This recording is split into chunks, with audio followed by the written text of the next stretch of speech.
Katatapos lang ng aming kasal. Umakyat sa langit ang aking asawa noon.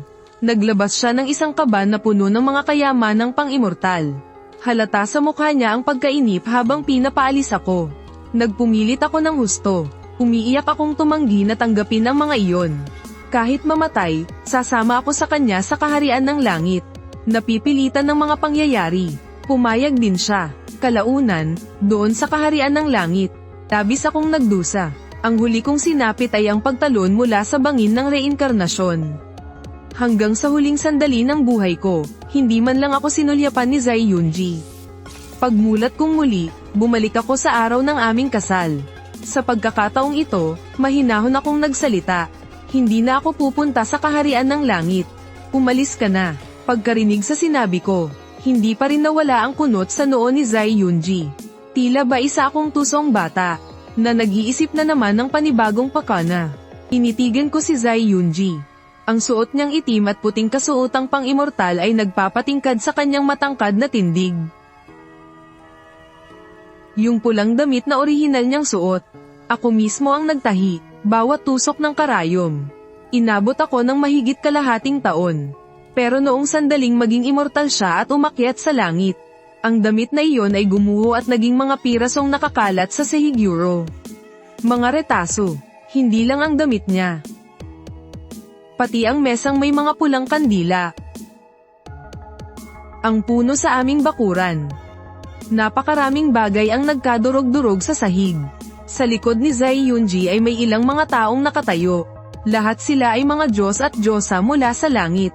Sa kaunting puwersa lang mula sa mga immortal. Napaluhod at napasubsob ang lahat ng nabubuhay sa lupa. Hindi pa man siya nagsasalita. Isang diwata ang mahinang nagsalita. Qingshan Shenjun. Sabi nila, ang isip daw ng mga mortal ang pinakamagulo. Kanina lang ay nagwawala siya para pigilan kang umalis. Pero sa isang iglap, nagbago na ang kanyang ugali. Baka mamaya, pagkaalis natin, lihim siyang sumunod sa atin. Kilala ko siya. Sa nakaraang buhay ko, isa siya sa mga diwata sa langit na laging nambubuli sa akin. Dahil ang kapatid niyang si Diwatang Wuwang ay may lihim na pagtingin kay Zai Yunji.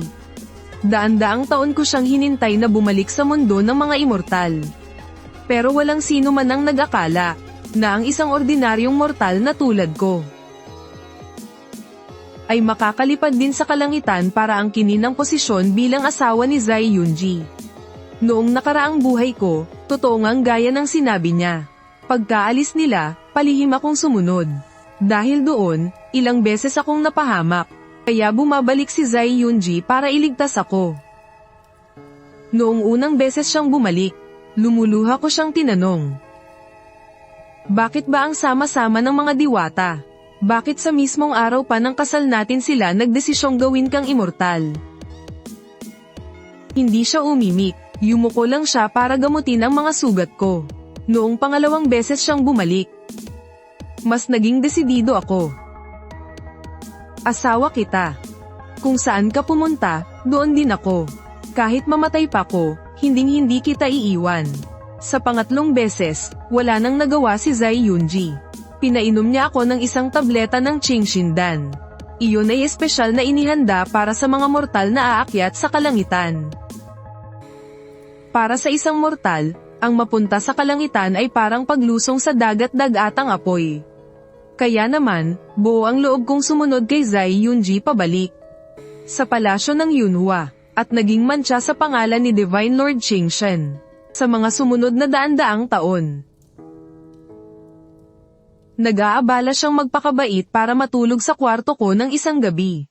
Umaasa akong pagbalik niya galing sa kanyang mga lakad, dadaan siya sa labas ng tarangkahan para silipin man lang ako. Noong mga panahong iyon, palaging pagkatapos naming magkasama ni Zai Yunji, malamig niya akong titingnan mula ulo hanggang paa. May dadaan na kawalang gana sa kanyang mga mata. Alam kong may sama siya ng loob sa akin. Na kung hindi ako naging desperada sa pagkapit sa kanya noon, hindi sana siya, matapos maging isang Diyos, ay makikisiping pa rin sa isang hamak na mortal na tulad ko. Unti-unti, damalang na ang kanyang pagdalaw. Madalas akong umupo sa may hambo ng pinto para hintayin siya. Pero palagi lang akong nabibigo.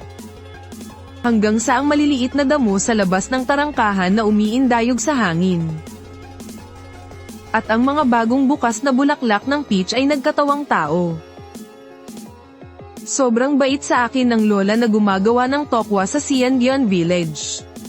Inaalagaan din ako ng binatang nagde-deliver ng mga paninda. Lagi nila akong masayang tinatawag na binibining siyaw. Pero dito sa Kahariang Celestial, nang malaman ng lahat na hindi naman talaga ako mahal ni Zai Yunji, sinimulan na nila akong apihin. Napakataas ng tingin sa sarili ni Panginoong Diyos Qingshen. Pero itong isang hamak na mortal, nang ahas pa talagang mangarap ng gising. Kung ako sa kanya, dapat noon palang pinatay na niya ang asawa niya para maging ganap na Diyos. Isang napakagandang pagkakataon, pero sinayang lang niya. Pero, nakapagtataka rin, no? Isa lang naman siyang ordinaryong mortal. Kung gusto talaga siyang iwan ng Panginoong Diyos, sandamakmak ang paraan para gawin yun. Pero heto't hindi niya magawang iwan. Mayroon kaya siyang kakaibang paraan para mangakit ng mga lalaki. Sadya silang gumagawa ng masasamang multo para lang paglaruan ako. Ginagawa nilang bato ang pagkain ko. Hindi ako nakapag-ingat, kinagat ko ito ng buong lakas. Madalas, dahil sa takot sa mga mahikang iyon, nagtatago na lang ako sa ilalim ng kumot. Kasi kahit sa panaginip ko, may mga halimaw pa ring lumalabas. Akala ko, walang kamalay-malay si Zai Yunji sa nangyayari.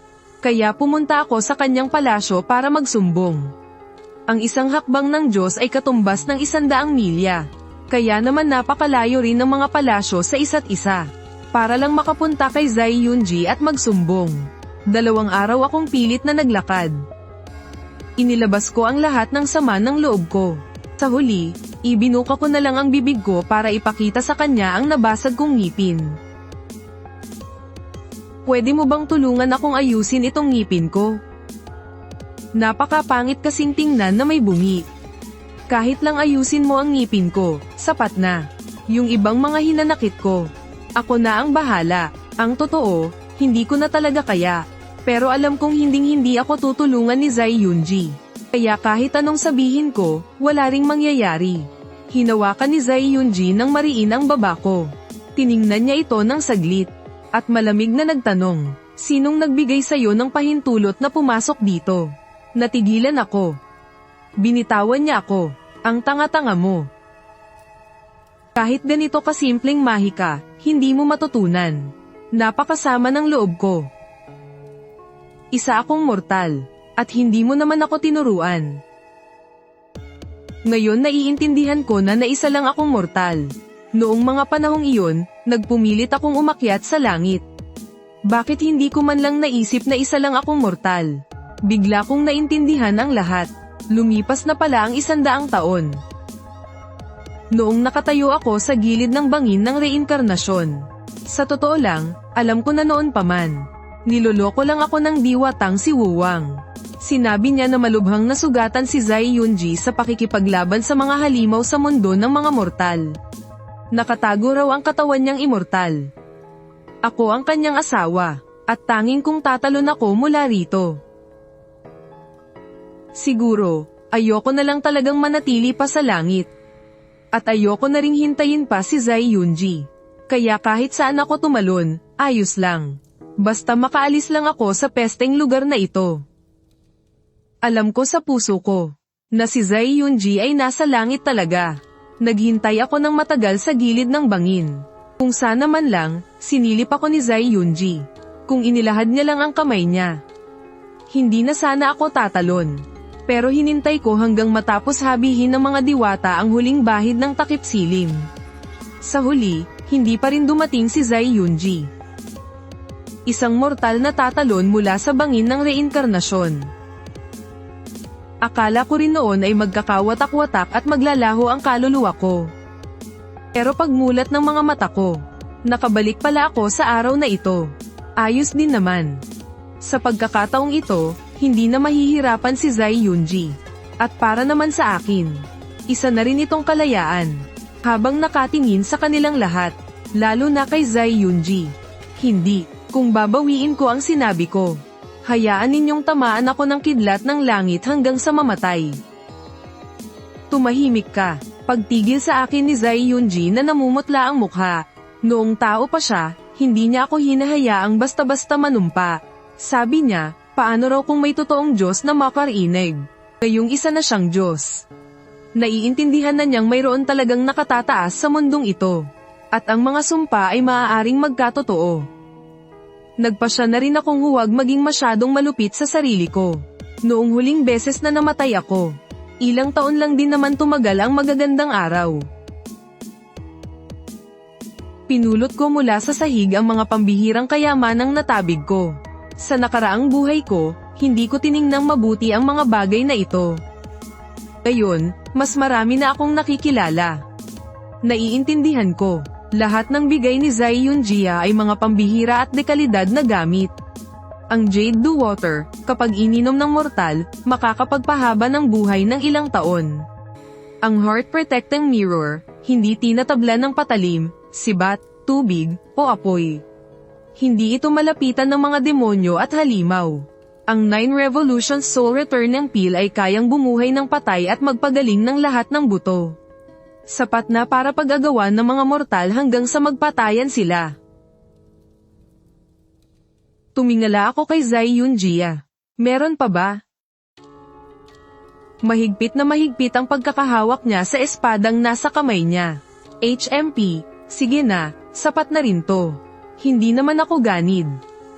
Kaya naman iwinagayway ko ang kamay ko. Zai Yunji. Kayong mga Diyos, pwede na ring umuwi. Kailangan kong ayusin itong bahay.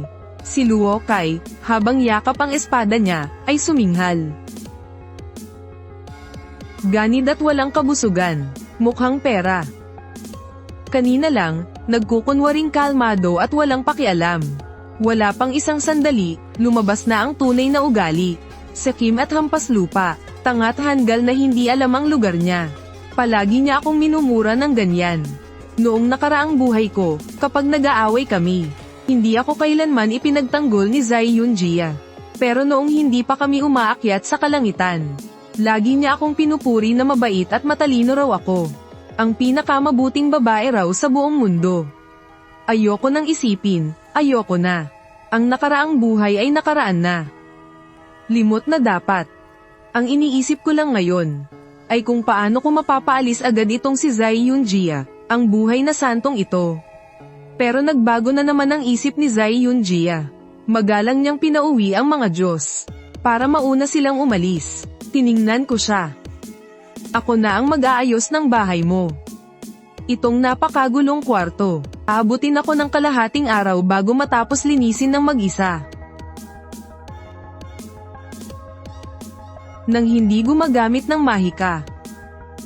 Samandal lang ako sa pader, habang nakatitig kay Zai Yunji. Kaya pala kung hindi ko siya pinilit noon, ganito pala ang magiging resulta. Maayos niyang aayusin ang bahay. At hindi niya ako pagsasalitaan ng masama. Noong una akong makarating sa kalangitan, mabait pa naman sa akin si Zai Yunji. Ang palasyo ng Yunhua ay gawa sa isang buong blokeng kristal.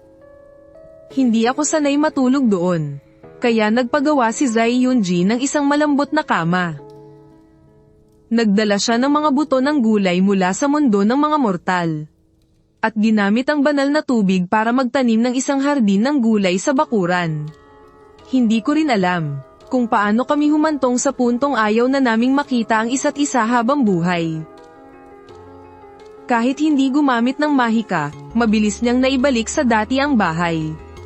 Ang malinis at puti niyang damit ay nadumihan ng kaunting alikabok. Sa isang iglap, para bang bumalik kami sa dati. Pareho kaming ulila ni Zai Yunji. Lumaki kami sa tulong ng aming mga kapitbahay. Itong bahay na ito ay para rin sana sa aming kasal. Pinag-ipunan namin ng ilang taon para may tayo. Noong araw na natapos ang aming bagong bahay. Abot langit ang aming saya. Dito mismo sa gitna ng bahay na ito. Binuhat ako ni Zai Yunji at inikot-ikot ng ilang beses. Humahagikjat ako habang nakasubsob sa kanyang balikat. Sa hinaharap, siguradong ipagpapatayo kita. Nang bakuran na 10 beses na mas malaki kaysa rito. Minadali ko siya. Hindi gumalaw si Zai Yunji. Muli na namang kumunat ang noo niya. Hinawakan niya ng mahigpit ang aking pulso. At idinampi ang dulo ng kanyang daliri sa noo ko. Sa isang iglap, isang mainit na agos ang damaloy sa buong katawan ko. Na para bang may hinahanap siya. Pagkaraan ng ilang sandali, binawi ni Zai Yunji ang kanyang kamay. Sa wakas, tinanong na niya ang katanungang matagal nang bumabagabag sa kanya. Bakit bigla ka nalang ayaw pumunta sa kalangitan? Nang makita kong wala siyang nalaman. Wala nang maraming tanong. Kalmado ko siyang tiningnan. Dahil itinadhana na tayong dalawa ay hindi para sa isa't isa. Natural lang na hindi ko na ipipilit pa.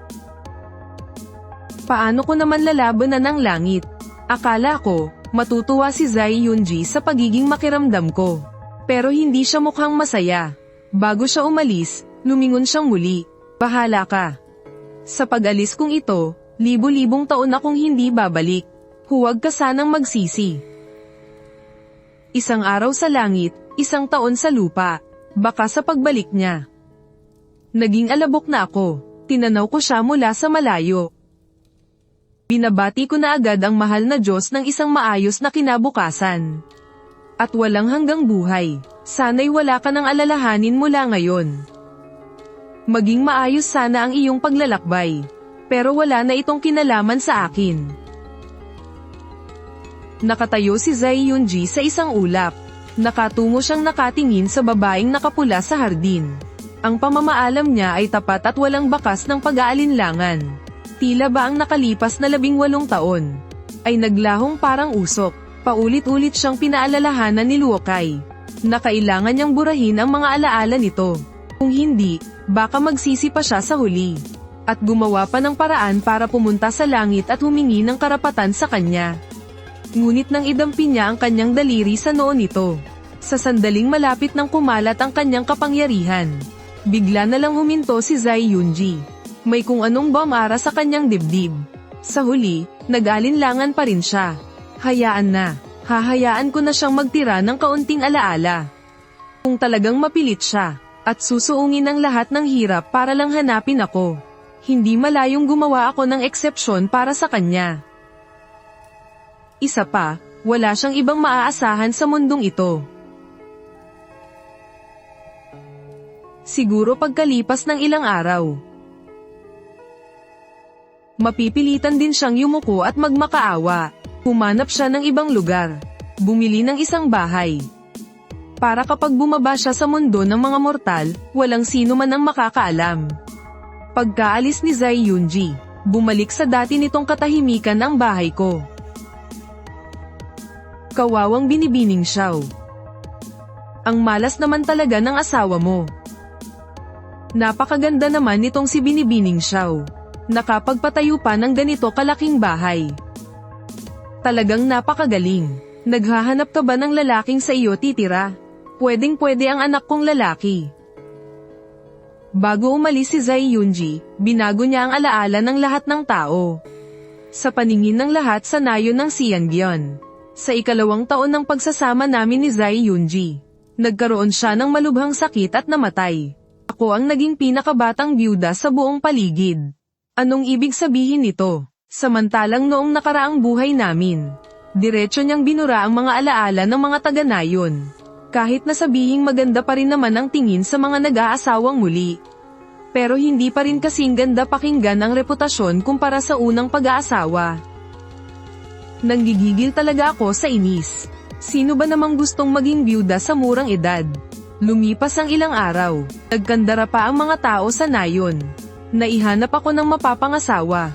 Lahat sila, si Zai Yunji ang ginagawang pamantayan. Ang maaga kong yumaong asawa raw ay gwapo, marunong bumasa at sumulat. At mas gwapo pa raw ng di hamak sa pinakamatalinong iskolar sa kabisera. Sunod-sunod ang pagtanggi ko sa mga taong ipinapakilala sa akin. Sa huli, isinara ko na lang ng tuluyan ang pinto ko. Nang tumingala ako, MG.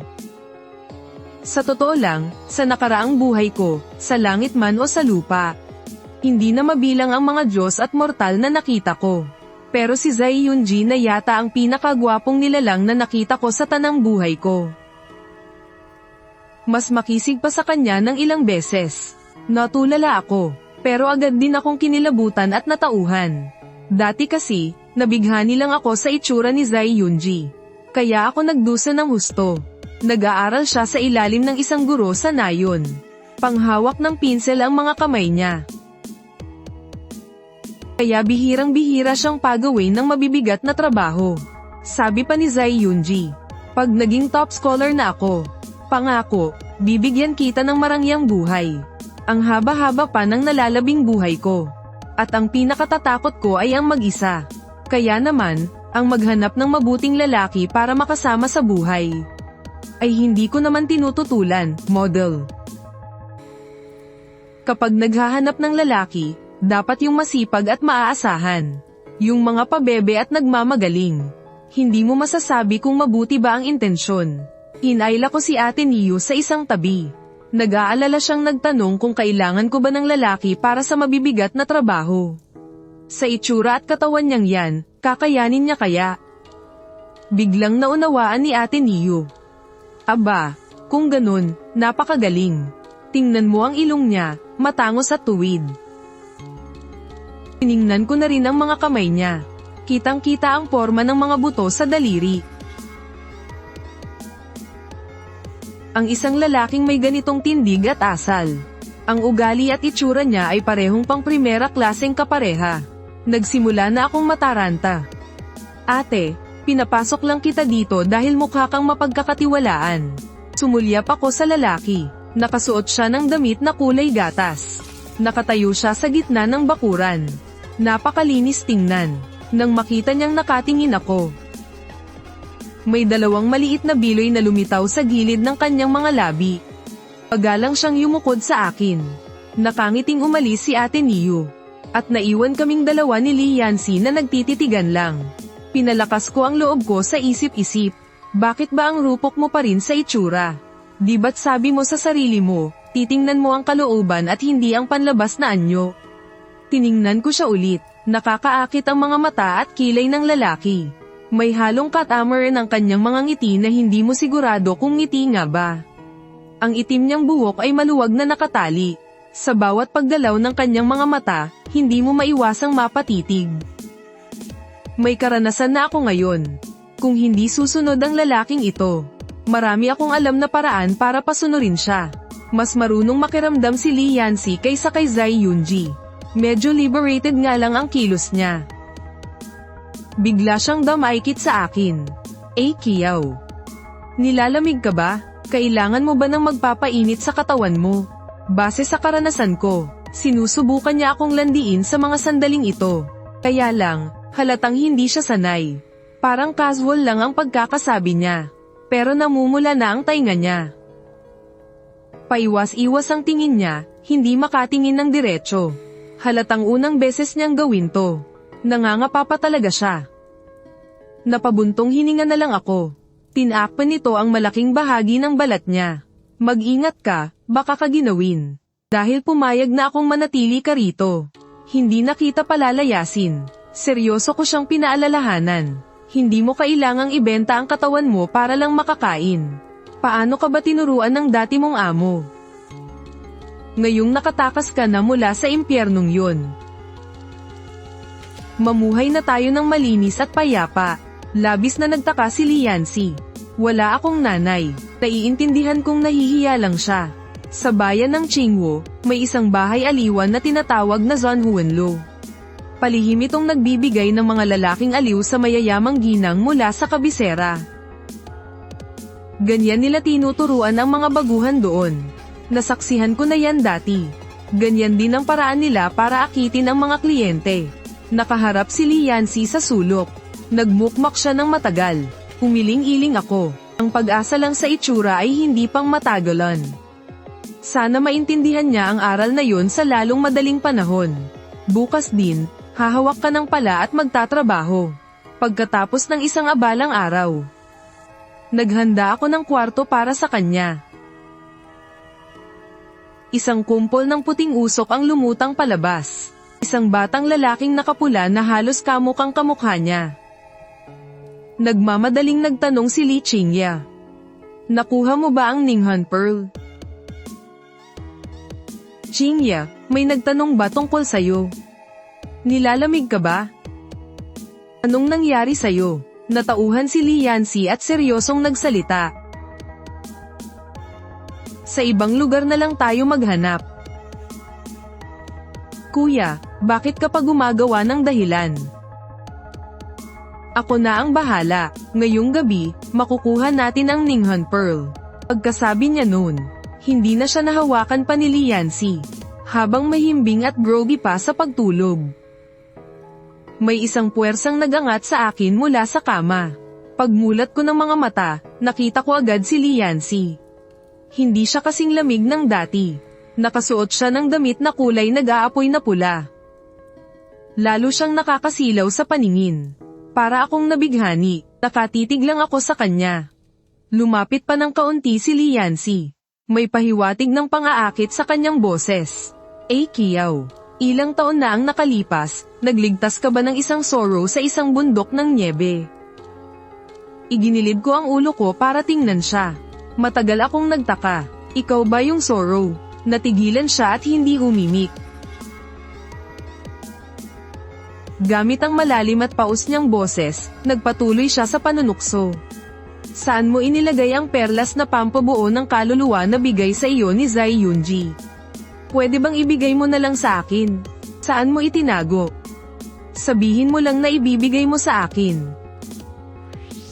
Sumimangot ako. Nakakainis. Nakakapagod. Dati, kapag ganito ako kinukulit ni Zai Yunji, pinapatahimik ko ang bibig niya. Kaya itinaas ko ang kamay ko at sinunggaban ang leeg ni Li Yanxi.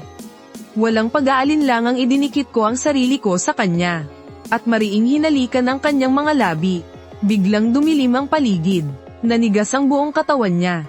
Biglang nanlaki ang kanyang mga matang dati ng napakaganda. Agad na namula na parang sisubog sa dugo ang kanyang mga tainga. Sa sumunod na segundo, para siyang napaso ng apoy. At nagtago sa ilalim ng kama. Nang maglaho ang eksena, nakita niyang malalaglag na ako mula sa ere. Kaya nagmamadali niya akong maingat na inilapag sa kama. Gamulong lang ako at muling natulog ng mahimbing. Nakasandal si Li Qingye sa sulok ng pader. Oh, ano na? Sinabi ba niya kung nasaan ang perlas? Halatang inis na inis si Li Qingye. Talagang napakagaling ng Xiao Kiao na yun. Sa isang galaw lang ng bibig niya, hindi ko na nagalaw ang buong katawan ko. Kung inatake niya ako, siguradong patay na ako sa mga kamay niya. Kitang-kita ang pagkalito sa mukha ni Li Yanxi. Minura ka niya. Hindi umimik si Li Qingye. Hinaplos ang kanyang dibdib. Kuya, sa tingin ko'y may alam siyang mahika na kayang agawin ang kaluluwa. Dahil kung hindi, bakit ang puso ko'y parang lalabas na sa sobrang lakas ng tibok? Na para bang gusto nitong ialay ang sarili kay Xiao Kiao. Biglang naliwanagan si Li Yanxi.